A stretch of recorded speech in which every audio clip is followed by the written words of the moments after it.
Hello everyone.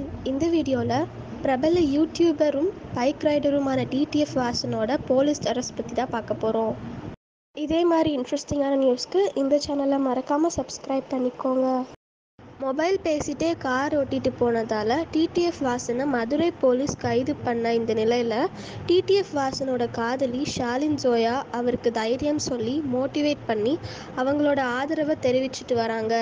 கடந்த 15ஆம் தேதி சென்னையிலேருந்து திருச்செந்தூருக்கு காரில் போயிருக்காரு டிடிஎஃப் வாசன்.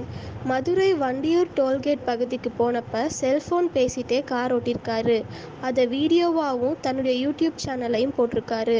இது பற்றி மதுரை மாநகர சமூக ஊடக பிரிவு கண்காணிப்பாளர் மணிபாரதி அப்படின்றவங்க கொடுத்த புகாரின் கீழே அண்ணாநகர் காவல் நிலையத்தில் டிடிஎஃப் வாசன் மேலே 6 பிரிவுகளின் கீழே வழக்கு பதிவு செய்யப்பட்டு கைது பண்ணியிருக்காங்க.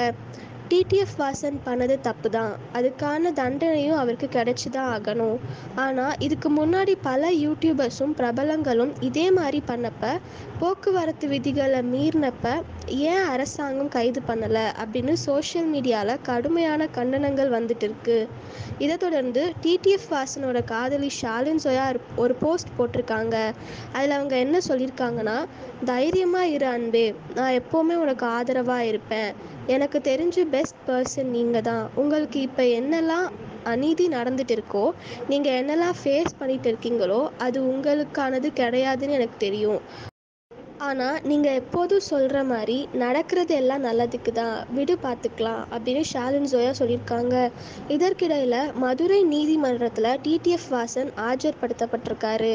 இனிமே இந்த மாதிரி காரியங்களில் ஈடுபட மாட்டேன் அப்படின்னு உறுதிமொழி பத்திரம் தாக்கல் பண்ண சொல்லி உத்தரவு பண்ணி டிடிஎஃப் வாசனுக்கு ஜாமீனும் கொடுத்துருக்காங்க. இதே மாதிரி இன்ட்ரெஸ்டிங்கான நியூஸ்க்கு இந்த சேனலை மறக்காமல் சப்ஸ்கிரைப் பண்ணிக்கோங்க.